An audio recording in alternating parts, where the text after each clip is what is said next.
All right, good morning. Thank you all for attending and welcome to Developing a Digital Mindset with Dr. Paul Leonardi, who is joining us from UC Santa Barbara.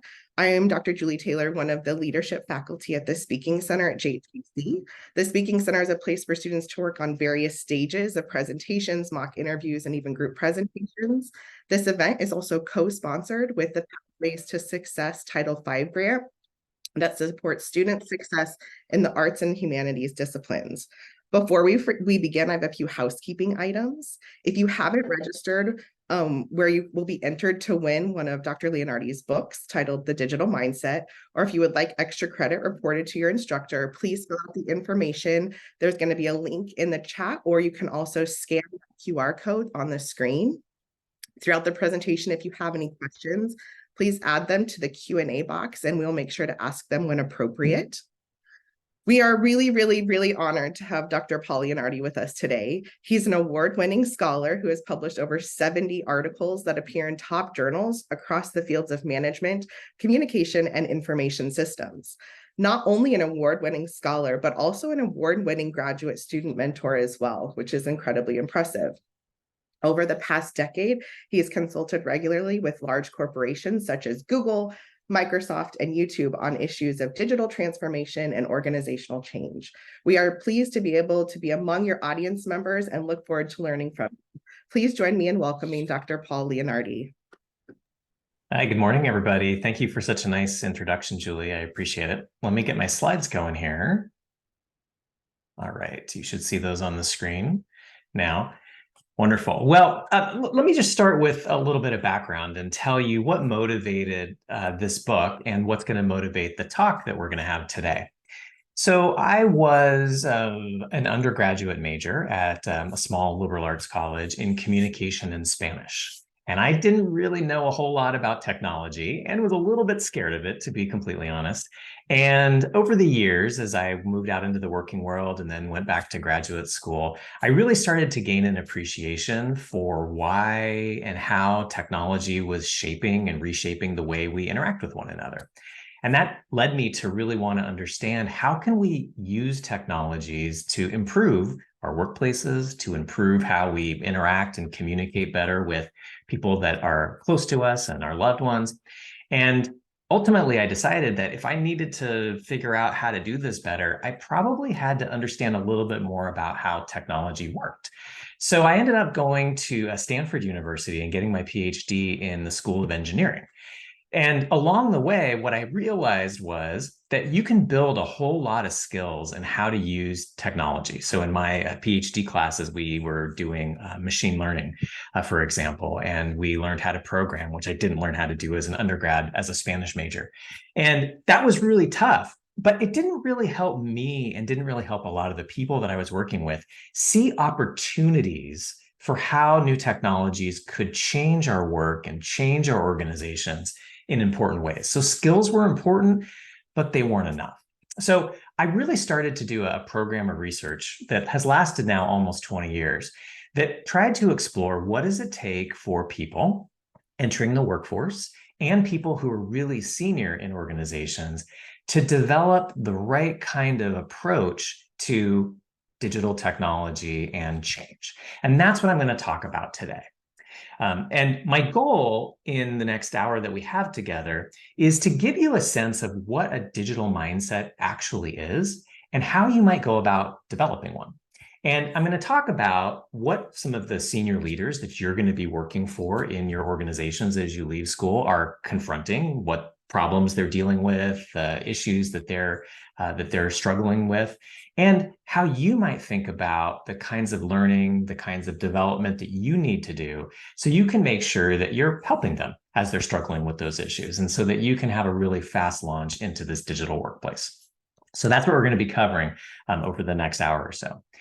But I want to start in an extremely non-digital and sort of a non-digital way, and with a very strange word.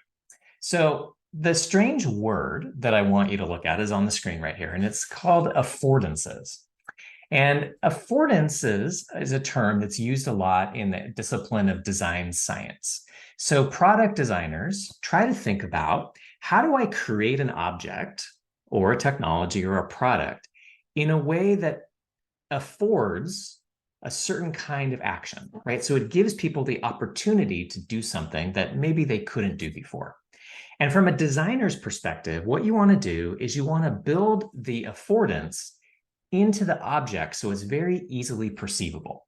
And a little picture here of doors and handles is a good illustration because many times you have approached a door and you see a plate and you say, okay, well, I know what to do with this door intuitively, right? Because plates clearly afford pushing. And if you see a handle, it's slightly more ambiguous, right? Well, I could push that handle or I could pull it. And if you see sometimes doors that have like plates or bars and handles, then you have no idea what to do, right? Am I supposed to pull this? Am I supposed to pull it? The designer's job is to figure out how to signal for you what affordances this particular object has. Now, we recognize plates and handles pretty easily because we are taught culturally what pushing, what affords pushing and what affords pulling. Now, let me take you to that very mundane, not digital object I mentioned, the chair that you're sitting in right now. So I want you to think about the chair you're sitting in. How did you know that you should sit in that chair?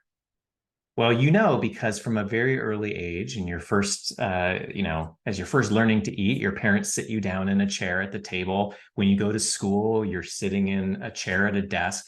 Also, the material qualities of the chair are designed to really suggest sitting. It's right about the level of your butt, so it's easy for you to sit down in. It's perfectly proportioned to support your weight. So chairs afford sitting, and we know that. Everybody knows that. But that's not all that chairs afford. Imagine if you have to change a light bulb and you can't find a ladder. Well, chairs can afford the ability to change that light bulb pretty easily too. They make a great surface for standing on, especially if they don't have wheels, and you can reach up and change that light bulb pretty easily. If you're in a burning room and you need to get out and the door is blocked, you could pick up that chair and smash a window. It affords that activity pretty well. But we don't often think about using a chair to change a light bulb or try to get out of a room unless there's a particular situation that sort of forces our hand. So many affordances of an object, of a technology, are imperceptible to us in most circumstances. The idea about developing a digital mindset is for us to make different opportunities for action with tools more and easily perceptible to us. So we want to be able to learn how to see new ways and new opportunities of using the tools around us for different kinds of activities and different sorts of purposes. One of the key things that's extremely, extremely important about any sort of digital tool is that they traffic in data. So at their core, they are collecting, analyzing, processing, making recommendations, making predictions based on some kind of data. And with a digital mindset, we can really start to see what it is we might do with that data. So let me give you a definition before we move on of what I mean exactly by a digital mindset. So a digital mindset is our ability to see those opportunities that are afforded by digital technologies. And what's really important about a digital mindset that my research and the research of others has shown is that for organizations to be successful in undergoing any kind of change, everybody, I repeat, everybody across the organization, from the CEO on down to the newest individual contributor, needs to have a digital mindset. That means all employees need to be able to see new opportunities so that we can think about how we might work in new ways and add value to our jobs, to our organizations, and to our own careers. And I'm going to give you a number of different examples of what that looks like to be able to see new opportunities afforded by digital technologies. Digital mindsets, and this is a pitch that I give to senior leaders in an organization often, can't just happen. They have to be created and sustained by a culture that really does reward learning and continuous learning. And so one of the things that I will suggest, and we'll talk about this more in a bit, is that as you're moving out of CSUSB, trying to think about what companies, what organizations, right, would make a great opportunity for you in terms of employment. really examining the opportunities they provide for you to engage in continuous learning and for you to continue to build not only your technical skills, but also important managerial and leadership and communication skills is going to be really essential. And so we'll talk about why and how that's so important. So a digital mindset, I think, is really key because most of the research that's done suggests that big digital transformation efforts that companies are undertaking fail tremendously at a huge rate. So if you recognize some of these names on the bottom of the slide, McKinsey, BCG, Bain, these are big leadership and management consulting firms that work with the biggest Fortune 500, Fortune 100, Fortune 50 companies around the world. And they try to measure and look at what companies are really using digital technologies effectively. Are they enhancing work processes? Are they optimizing workflows? And they're looking at these senior leaders that are bringing in new tools. And what they find is that most of these efforts fail, right? 80 to 95%. That's a huge number. It makes you think, why are we bothering at all, right? If so many of these are failing. And the reason that all of these consultancies suggest that these transformation efforts fail, it's not because the technology isn't working properly. It's not because the tools aren't doing what they're supposed to do. The reason they fail is that people, you and me, don't end up using these tools in ways that actually provide or create value for our organizations. So we have to really be thinking about how do we see what are those affordances of our tools that will help us to create value. There's a hierarchy of activities that help us to build up to a digital mindset. And what I normally observe in many organizations and what I normally observe among many students is that they get very fixated, right, at the bottom of this hierarchy. Like, what are the tools? I'm going to get Slack for my organization, right? I'm going to start using ChatGPT, right? I'm going to do project management on Trello. We're going to move to the cloud with AWS. And we've got the right tool set in our organization, right? We've sort of bought the right tools and everything's looking good. But we can't make use out of those tools unless we have the right skill set for them. And certainly, you know this, you've been exposed to tools like Slack, you use ChatGPT, and you recognize how important good prompt crafting is to get the answers that you need. But many of these tools require even more knowledge to be useful. The most successful users of tools, chat-based LLMs like ChatGPT, for example, have a solid knowledge of statistics, right? Because they can really understand what the prediction algorithm looks like that is making recommendations for what the next text looks like. So we have to build our skill sets on top of our tool sets in order to be successful. But tools and skills alone don't allow us to beat that 80 to 95% failure statistic. What we need is new ways of seeing that allow us to perceive those digital affordances. And so I'm going to talk to you today about three categories, three areas in which we need to see differently: collaboration, computation, in change. So one of the questions that a lot of people ask me when I talk about a digital mindset, and I talk about how the importance of a tool set and a skill set in order to be able to have that digital mindset, is, do I need to learn how to code in Python? Do I need to take a bunch of data science classes? What are the technical skills that I need? And it's not just students like you that ask me these questions. It's really senior executives in companies that are saying, if I'm going to be able to lead a digital transformation effort, if my company is going to compete in this digital economy, do I need to be more technically proficient than I am? Do I need to go back to school? What do I need to do? Well, the answer, I think, we can arrive at one based on a nice analogy to second language learning. So there's been lots and lots of studies that have been done by linguists that have tried to understand that in the US workplace, so we're just going to talk about US workplace in English for a minute, how many words as a non-native English speaker do you need to be really successful? Meaning that you have conversational proficiency. you understand what people are saying, you can contribute meaningfully to the work that's going on, and you can work very productively, even though English is not your native language. And most of these linguists agree that you need about 3,500 words in English to be really proficient. Now, a native level of fluency is about 12,000 words. So 3,500 is roughly 30% of the total. That analogy, I think, applies really well when we think about digital skills, right? So what kind of skills and what skill level do we need to really be proficient enough to develop a digital mindset? So if you think of something like machine learning, and here this is on the left, you can see code for a neural network, and on the right is just an illustration of what a neural network is doing. We don't necessarily need to learn how to code, how to build convolutional neural networks, right? We don't need to know that stuff for most of the jobs that we're doing. What we need to understand is what are the data that are being fed into these systems on which they're trained? How are those systems being trained? Is it by supervised learning? Is it by deep learning? Is it by unsupervised learning?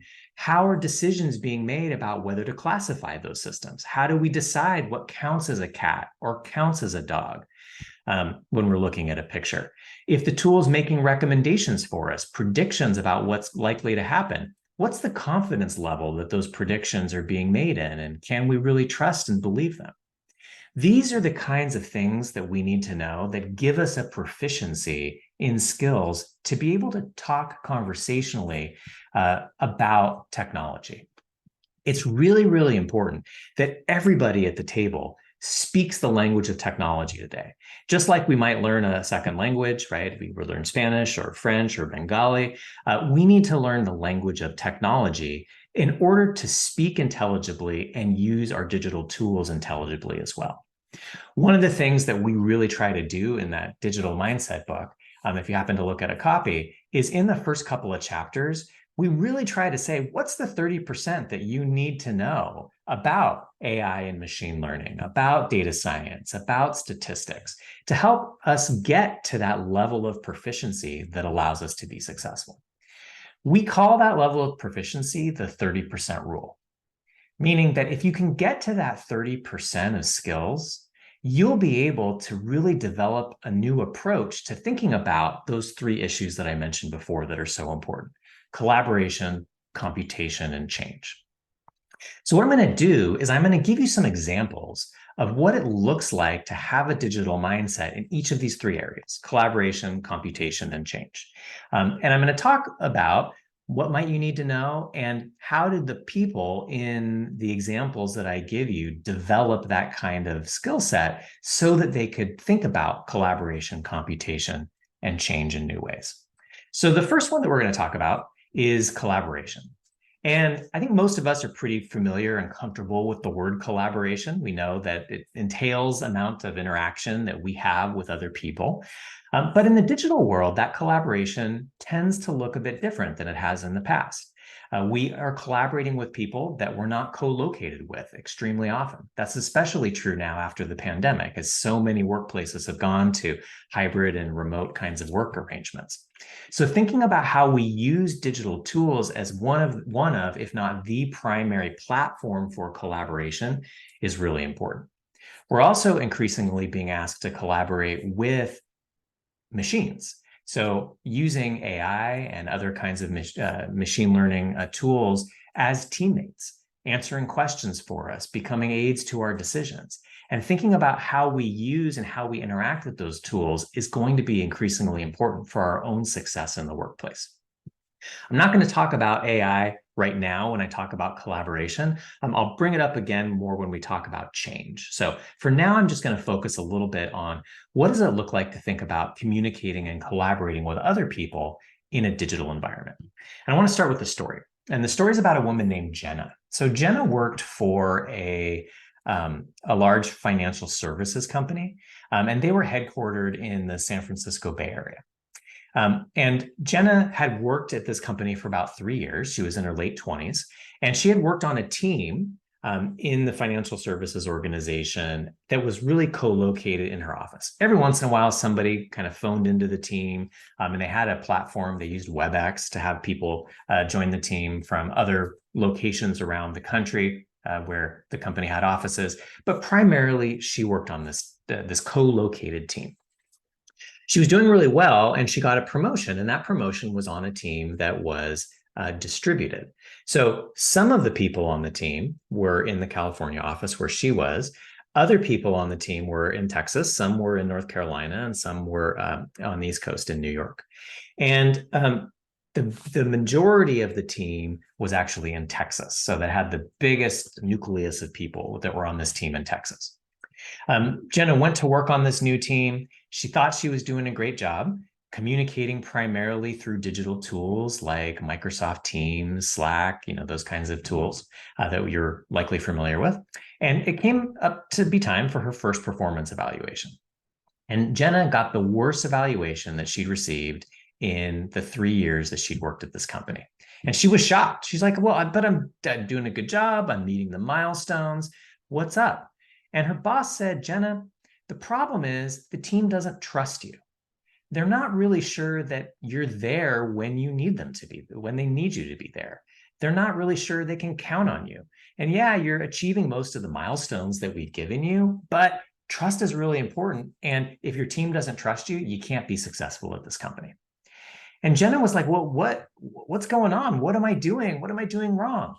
And so she had a talk with several of her colleagues and asked them, well, I'm getting this feedback.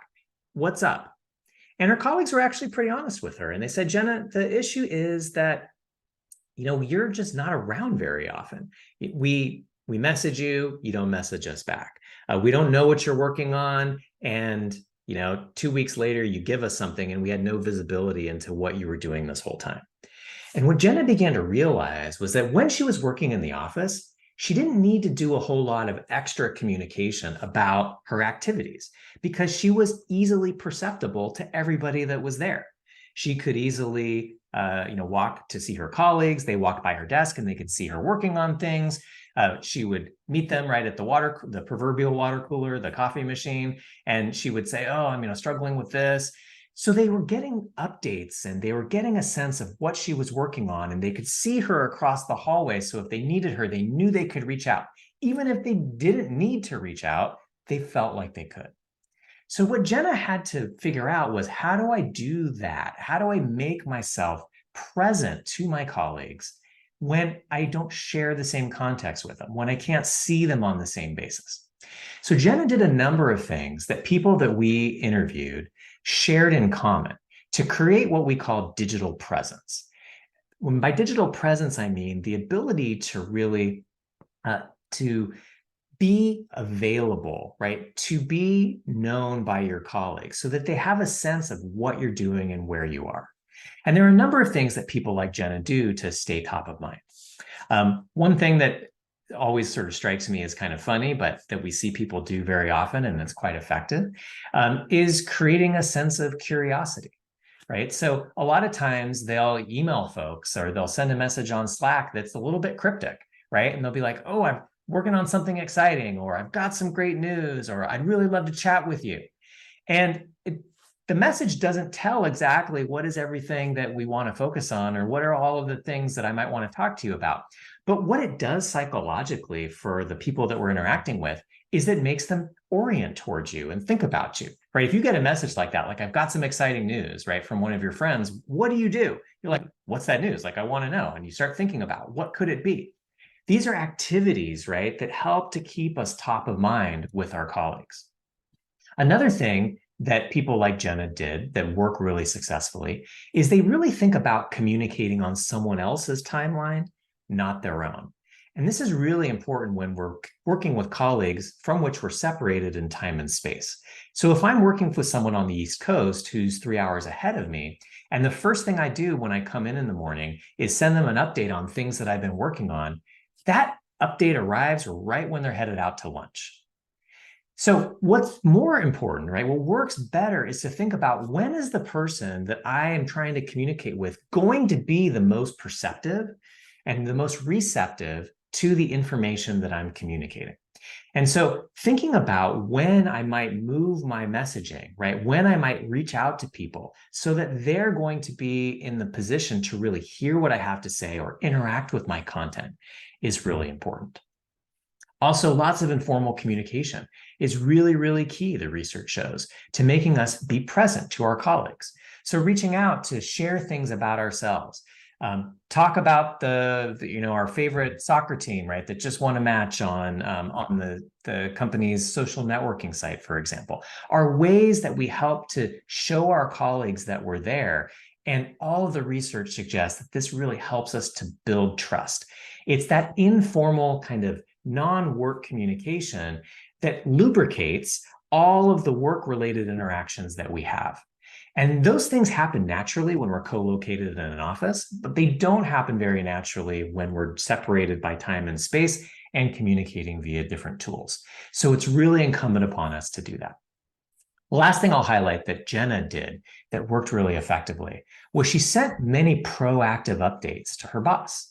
So she would tell her boss the things that she was working on. She would tell him when pieces of a project were going really well or when she was stuck. Not in a way that demanded a response or even looked for a response immediately, but in order to stay top of mind by communicating about what she was doing. The same kind of things that her boss would know if he saw her every single day in the office. So Jenna, over a period of about a year, really thoughtfully engaged in these practices. And in her next evaluation, she only remembered one thing, and that was that her boss said to her, "Jenna, you're everywhere. The team just sees you all the time, right? And you're becoming such a valuable and trusted member of the team." And so Jenna was ecstatic. So these are some examples, right, of how we think about what are the affordances and the limitations of these digital technologies that we use. Jenna figured out ways that we could make sure that we were using the affordances of the tools in ways that overcame some of the geographic constraints and the time constraints in her communication. Another way, and I'm not going to give you a specific example here, but I'm going to actually just give you sort of a sense of this, is for us to really be thinking strategically about how we match the kind of communication channels that we want to use, the communication technologies we're going to use, with the kinds of tasks that we're conducting and the places that we're at in different parts of our project. So what I want you to think about is this 2x2, and I've got two dimensions here. So along the vertical axis, the y-axis, you can imagine that we can be working in the office, co-located with people, or remotely. And remotely could be from home or from a satellite location, or like Jenna, just from an office where most of the team is not located. The horizontal axis, the x-axis, looks at when are we communicating? Are we communicating asynchronously, so at a different time, right, than other people, or synchronously? Are we communicating in real time with others? What I really advise a lot of organizations that I work with to think about is how we choose our different digital technologies needs to map on to the level of interdependence that's happening in our work at a particular time. So what you see in each of these quadrants in the red circles are different ways that people's work is interdependent with one another. In the bottom left quadrant, the remote asynchronous quadrant, here you can see that this interdependence is what we might call sequential. Meaning somebody does a task, right? Then they pass it off to someone else, and they pass it off to someone else, and pass it off to someone else. Or we're all doing some stuff simultaneously, and our boss pools everything that we do together, right? You can see that there's not a lot of coordination that's necessary when our work is interdependent in this kind of way. So you could think about this as an approval process, right? Like if you were in charge of doing payment approvals and you do the first part and your colleague does the second part and another colleague does the third part, you're sequentially interdependent. In those kinds of situations, when our task is sequentially interdependent, we don't need a lot of coordination. So it's very easy for us to communicate asynchronously, right? I can use tools like email. I can use tools like the like a chat function, right, in one of our project management tools that just allow us to pretty easily communicate at a time that's good for me. Someone else will then read that communication, and I don't need to be in the office with them. But if you jump up to the top right quadrant, synchronous and in the office, you'll see that the kind of tasks that we're doing here are very highly interdependent. This would be a good example of a reciprocally interdependent task. We have to coordinate a lot with each other in order for us to be successful in this particular task. So you might think of this as like brainstorming, where we're really trying to build off each other's ideas, or we're really trying to work through, how we're going to fix this memo that we're trying to address to a client or to a customer. That requires a lot of immediate feedback. And there's a lot of ambiguity that needs to get resolved as we're talking to one another. Well, what do you mean by that? And I'm not sure that I agree. In those kinds of situations, it's really important that we're trying as much as we can to communicate synchronously. And it's even better if we can do that in person with one another, because we're able to reduce those ambiguities, and we're also able to make sure that we have that quick back and forth feedback that allows us to really build on each other's ideas. So the point here is that one technology is not always best for communication at all times. And in fact, as our work changes, or as the phases of a project that we're working on shift, we need to be thinking very consciously about matching the communicative affordances of any technology with the demands of the task and the need for us to coordinate our work. And if we think of it in this way, then we're much, much more successful in being able to complete our tasks on time, at high quality, and in a way that's really pleasing to everybody on the team. So when we think about our sort of sense of collaboration and developing an approach to collaboration, with a digital mindset, it's important that we really recognize what opportunities and what constraints our communication technologies provide to us. And for us to develop a digital mindset around collaboration, that we have to understand what are those affordances for interaction enabled by tools. And we need to think through what are the data that we need to make our decisions, and how much do we need to go back and forth with other people to be able to interact in ways that are going to be really successful. Okay, so this first part is thinking about how we develop an approach to collaboration. The next area I want to go to is in thinking about developing an approach to computation. When I say the word computation, a lot of people get skittish and they're like, uh-oh, like, what am I going to have to do? A ton of math here? Like, what is computation all about? Let me put you at ease. Computation and developing an approach to computation is really about understanding data and where data come from, what data do, and how data are useful. Remember, I said to start our talk today that digital tools are most useful for us because they do things with data. When we talked about collaboration, it was moving data back and forth. Now we're going to talk about how tools produce data in different ways that can aid or sometimes impede our decision-making. Let me start on a basketball court.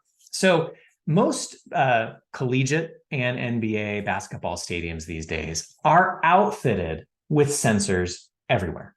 NBA players have accelerometers in their shoes so that we can measure the force with which they push off as they take a shot. There are at least 70 cameras that line a basketball court so that we can get shots of players and the arc of their shot from different perspectives and vantage points. We have vibration sensors on rims so we can detect the force with which a basketball hits the rim or whether it's a clean shot, nothing but net. And we have all kinds of heat sensors, right, to be able to detect where players are exerting maximum effort at different parts in the court. Every single one of these sensors is creating data. And I say creating, not collecting really purposefully. And that's because data don't exist out there. What happens on a basketball court is somebody running, right? Is somebody jumping? Is somebody shooting? But what all of these different technologies that we put around a basketball court do is they take an act like running, or take an act like shooting or jumping, and they take that natural human act and they convert it into numbers. So the sensors and the software that runs them is somehow creating a data set that's going to be used by somebody somewhere. Now, basketball and all sports really have been sort of the paragon of data collection for 100 years. And if you played high school basketball or any other sport, you're probably familiar with something called the box score.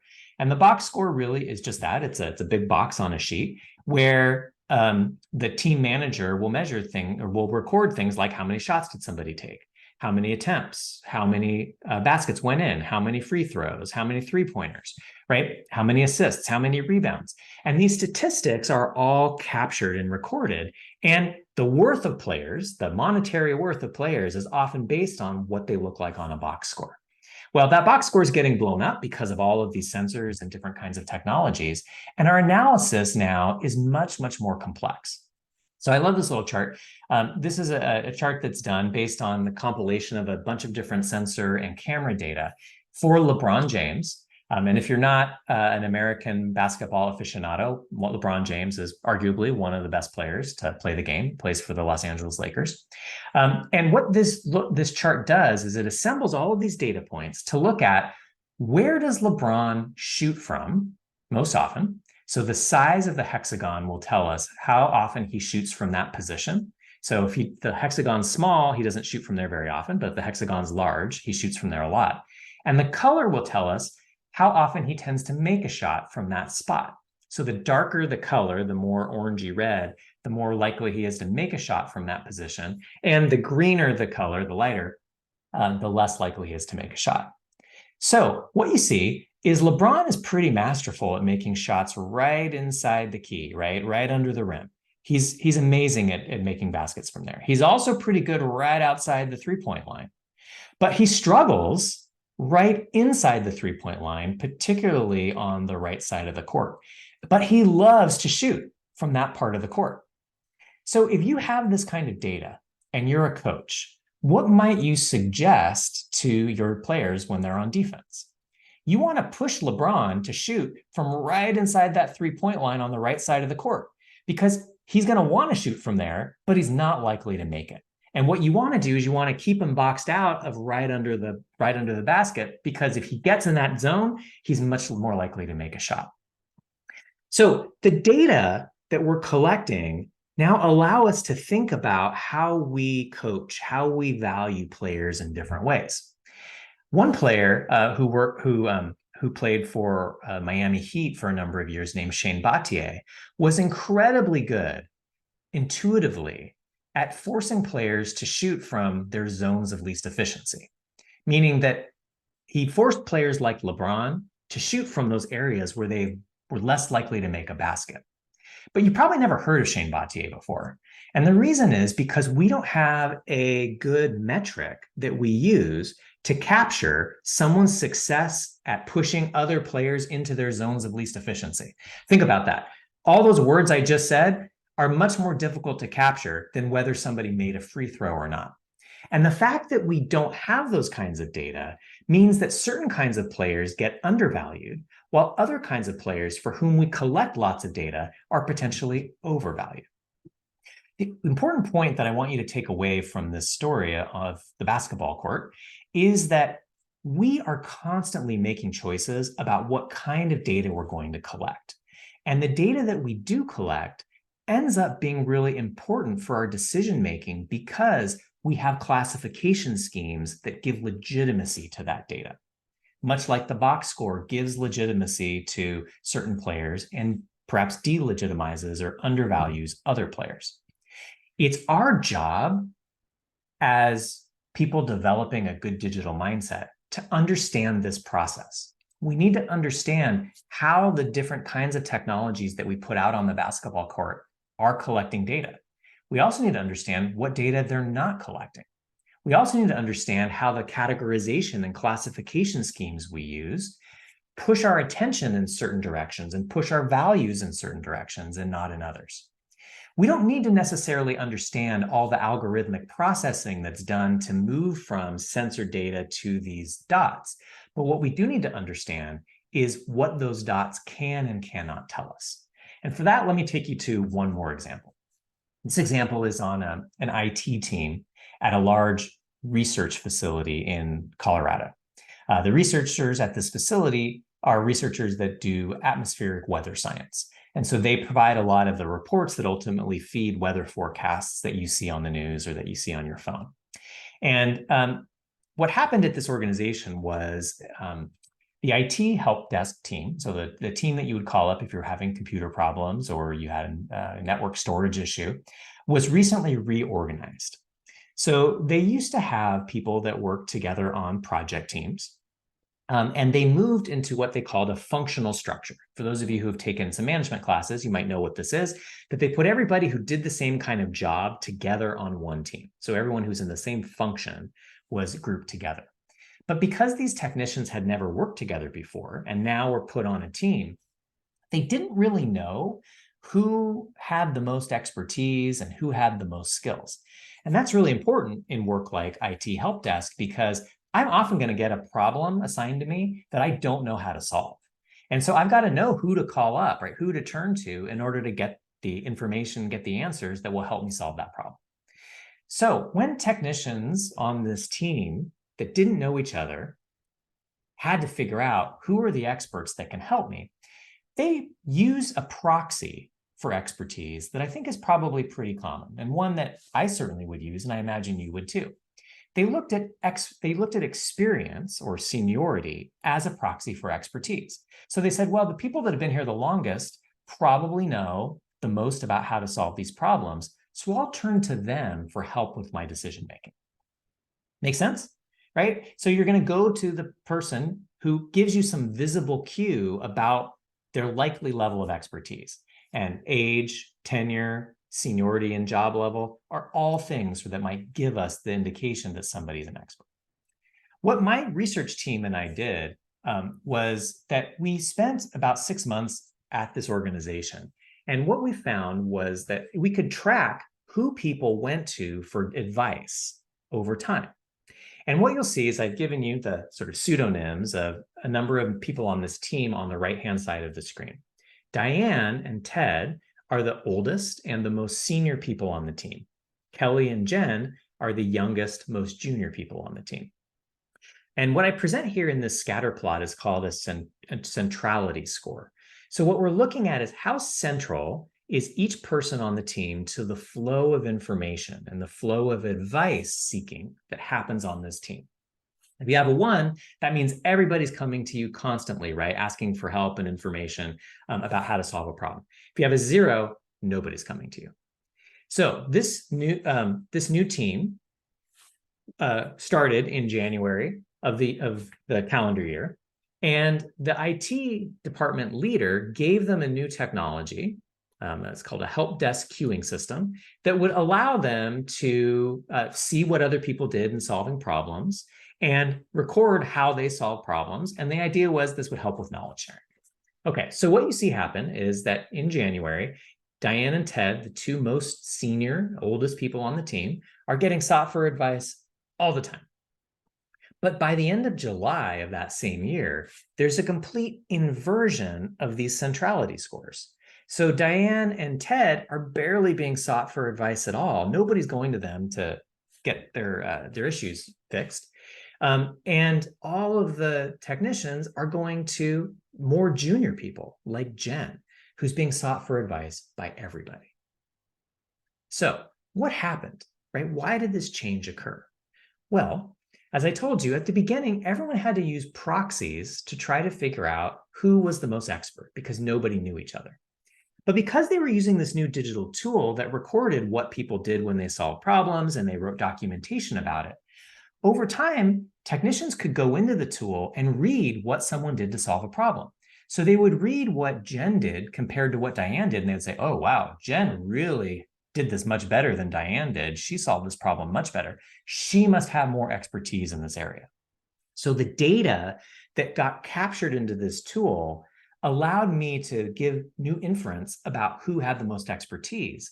And what you can see is that shifted who people sought advice from.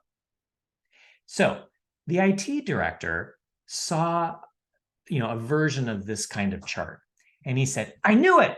I knew that Diane was not as technically competent as she lets people believe that she is. And I overpay her, right? I pay her way too much. So he fired her. And he was ecstatic because he then was able to hire 3 more junior people for the same price that he paid for Diane.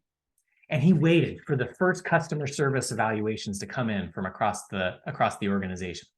And they came in, and all of their customers were way less happy with their IT support than they had been over the past year. Then he did another survey. They were even less happy. He did a third survey. They were even less happy. And he said, oh crap, what happened?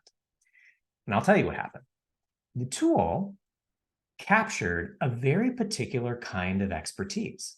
It captured people's technical expertise about how to solve problems. And it made that very, very salient to everybody in the organization. But what it didn't capture were things like cultural, political knowledge, right? People like Diane knew, would this particular scientist like this solution we're going to propose? She also knew what research lab should we give the highest priority to when we have constrained resources. So without that kind of social, cultural, and political knowledge, the IT team couldn't do a really good job. The problem was that when we made one kind of data really accessible and visible to everybody, the teams and the senior IT director over-indexed on that data and made all of their decisions about it and didn't think about all of the other things that are really important to keeping the team running successfully. The cautionary tale here is that we can collect data, much like we do on a basketball court, but the data that we collect is going to become important if for no other reason that it's collected and it's shown to people. So we have to be thinking about what data are not being collected that should. Or if we can't collect those kinds of data, we need to be remembering that in our decision-making process, we need to talk about all of the other important activities that occur for which we don't have the same easily accessible quantitative data. That's what having a digital mindset is around computation. It's about knowing where our data come from, how they're being used, and where we could be incorporating them better. Now, there's a happy ending to this story. Once the IT leader figured out that Diane had all of this really important knowledge, right, that they needed, he begged and pleaded for her to come back.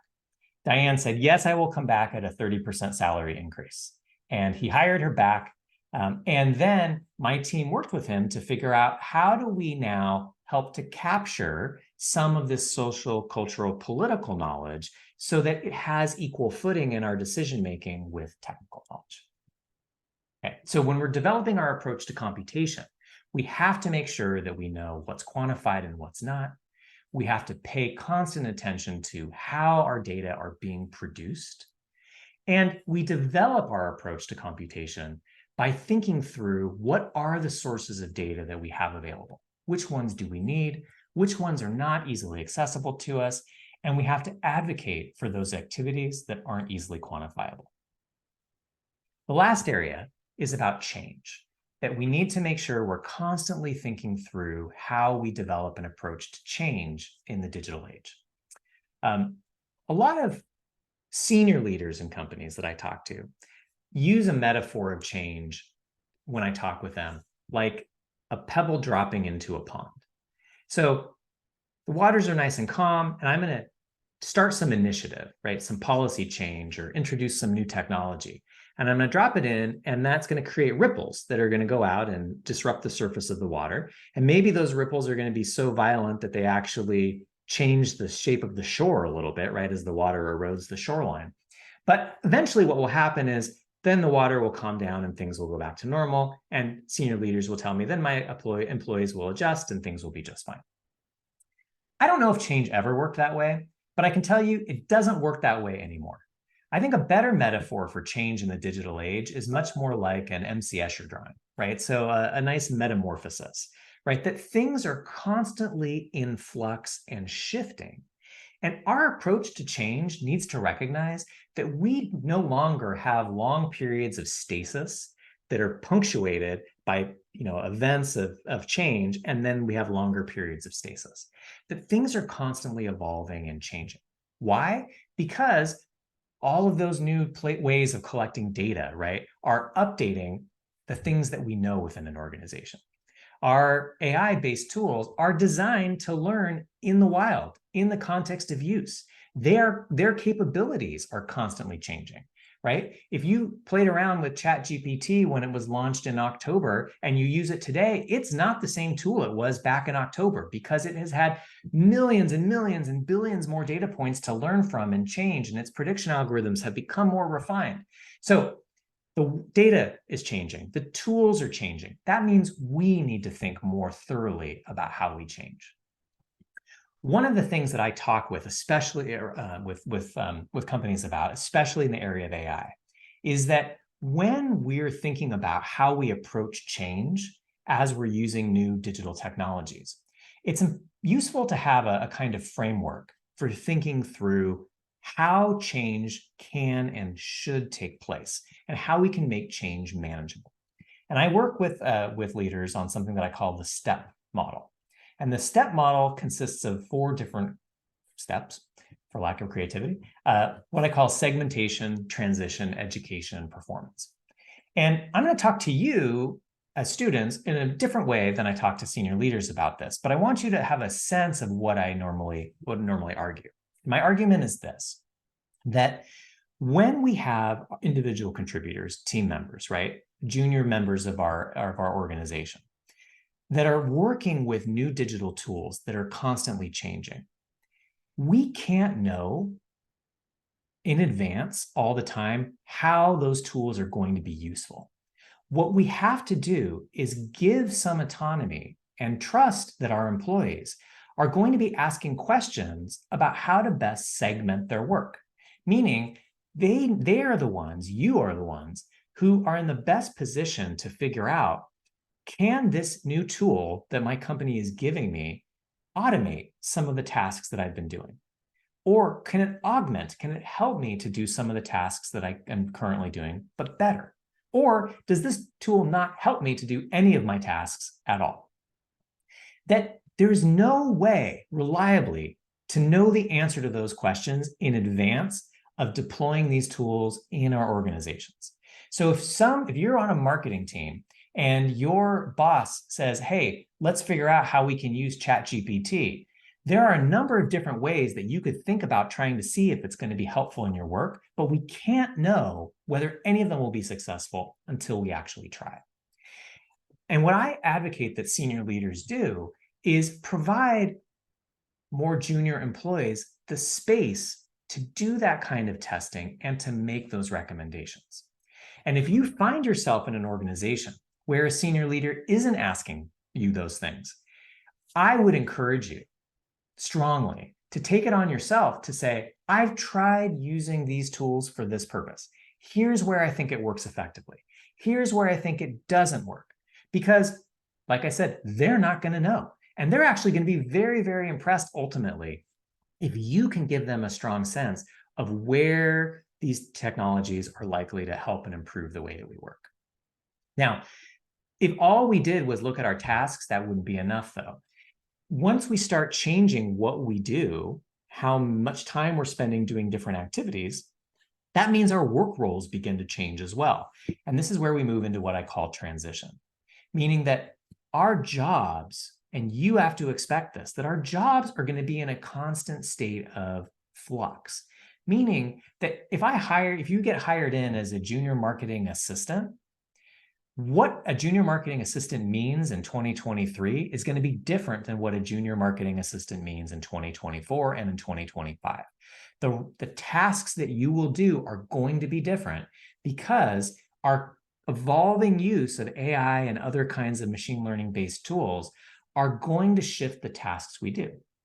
That means you have to be very open to learning in new ways. You also have to be bold in suggesting, here are things that I could do now that I'm not currently doing because I don't have to do these anymore because AI is doing that job. If you are not bold in identifying those things and you're not bold in suggesting areas where you could provide new value, your job will become way more dispensable within the organization. And remember what I told you, your senior leaders don't know how these tools are going to change the company. They're not going to know how they change the work. So it's up for you to really craft the narrative. That also means that when we look at the educate and performance part of this framework, that if your job is going to be changing, you need to make sure that you're working in an organization that's willing to provide you with opportunities to expand your skills. And you need to be looking for post CSUSB, post opportunities for you to continue developing leadership skills, communication skills, and technical skills, whether that's on Udacity or LinkedIn Learning or going back and doing an exec education program, right? You are going to have to constantly be reskilling yourself to be able to move into those new roles that you're transitioning to. And you want to make sure that your organization is rewarding those kinds of things, which is where performance comes into play. So as we think about change and we develop a digital mindset around change, we have to remember that change is a process. It's not a discrete event.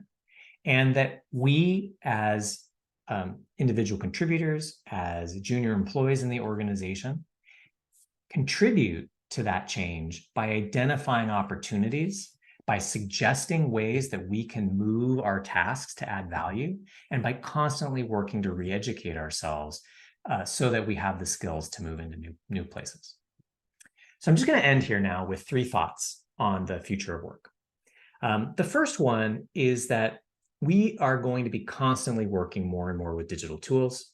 They're going to be teammates, not just applications that we use. They will be embodied physically and digitally, and they think in data. So our job is to learn how to speak the language of data. And I've tried to give you a few ways and a few stepping stones to get us there. The second is that we need to really change what we think of as human intelligence. Because for so long in our era of search, right, intelligence has been about knowing how to find the things that we need, not just memorization, but find the things that we need and find patterns. But those are things that AI is really, really good at. So that isn't a hallmark of human intelligence. What is? I think human intelligence is about opportunity creation. It's about merging domains that don't speak together yet. It's about thinking about what are the opportunities across disciplines and domains to do new things. That's where we're going to add the most value. And finally, we can't predict the future. The best that we can do is know that we're going to have to adapt. And so setting the seeds right now for us to build a continuous learning approach, for us to know that our technical skills will have to expand, but also our communication and leadership skills will have to expand. And for us to be able to speak in the language of data are all going to be ways that we can be adaptive as the world changes in unexpected ways. Okay, so I hope that I've given you some food for thought, things to think about as you're embarking on this great, exciting journey out of CSUSB into the working world, and that you're poised and ready to develop a strong digital mindset. So I think I'll end there. Thank you. Excellent. Thank you so much. That was so wonderful. We'll see now if anybody, we have maybe like a couple of minutes, if you don't mind, if we have any questions. Does anyone have a question?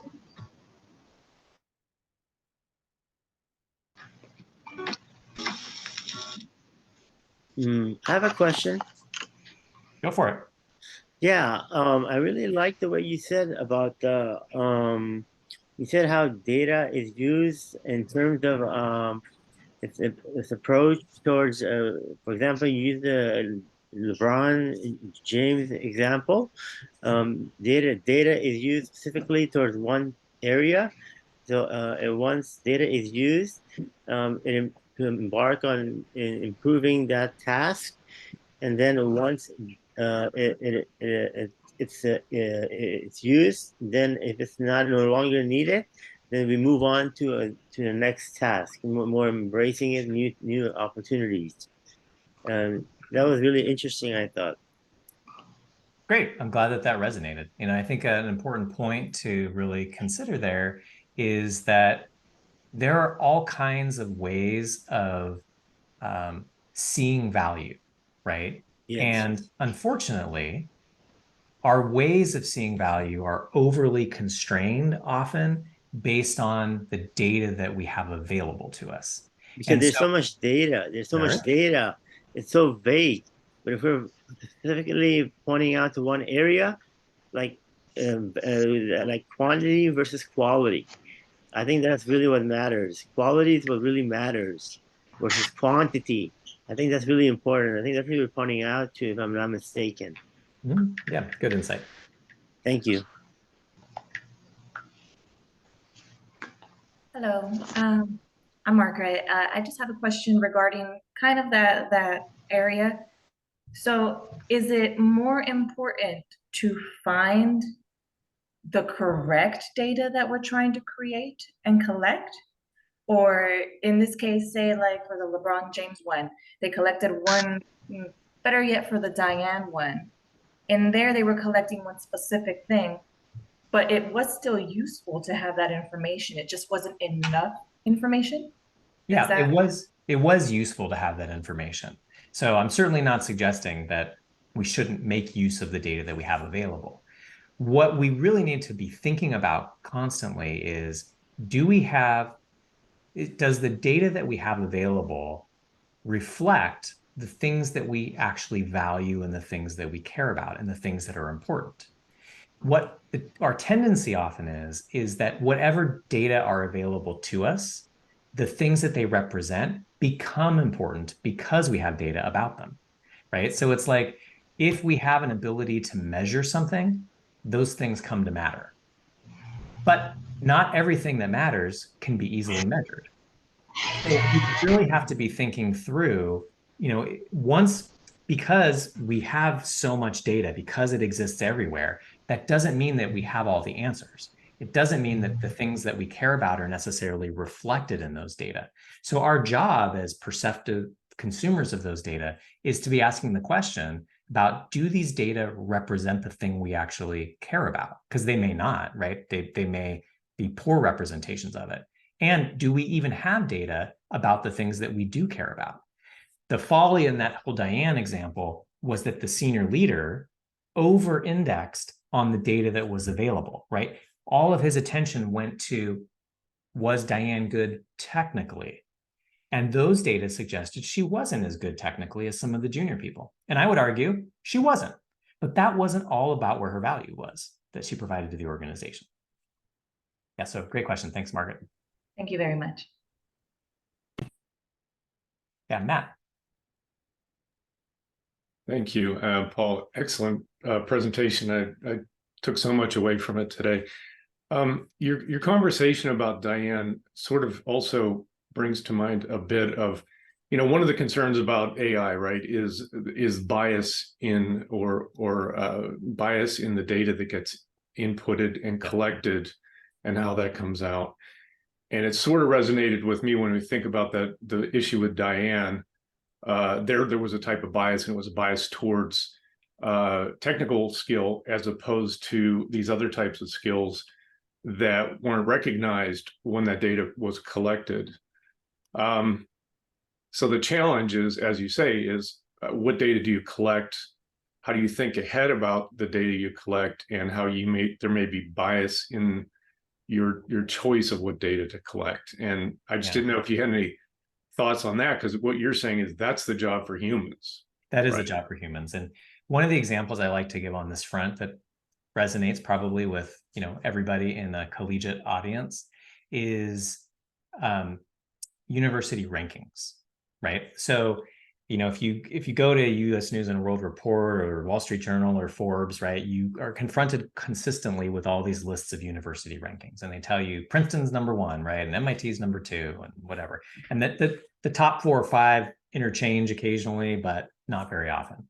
Okay, so what does #1 mean is a question that I don't think many of us often ask, right? But all of the data points that are being collected to sum up to #1 are somebody's opinion of what actually counts and what actually matters as a good university. And if we don't think closely about what those data are and what the data are proxies for, it's very easy for us to do what we do as a nation and just consistently reify the top 5 in the list as the best universities. What if, for example, one of the qualities that we measure in determining a top university was affordability, or the number of first-gen students, right, that move into the national labor market. You could argue those are just as important as how big or more important than how big a university's endowment is, how many Nobel laureates there are at that university, all of the things that are typically used as measurements to determine what counts as 1, 2, 3, and 4 in those lists. So yes, we have lots of data available, but to your point, that those data are biased in favor of certain kinds of criteria that we, the culturally elite, think are important. And in fact, if you do some research right into how was the US News and World Report ranking founded, they initially in the 1980s surveyed a bunch of university presidents, and Swarthmore College came out on top, right? And many of you on the audience have probably never even heard of Swarthmore College. And the editors said, uh-oh, we've got a problem. We can't put out a list saying that we're claiming that the #1 university in the country is Swarthmore College that nobody's ever heard of. We need to go back and make sure that like Stanford, Princeton, Harvard, or one of those is on the top, or else our list will not have any legitimacy with people. So they went and found other variables to put together so that Harvard, Princeton, and Yale would come out on top, because that would give their list immediate visibility. But then what happens over time? All of the universities play a rankings game where they try to increase their endowment and hire Nobel laureates, and they try to do all these things so that they can move up in the list, because they know students pay attention to those lists, which then further reifies those data points. So it's really important for us to think very holistically about what are the data that we have, how are we using them, and who are they advantaging and who are they not, because they are always biased in one direction. Thank you. And as a parent who has a son who is applying for colleges right now, that's a great analogy. Yeah, great.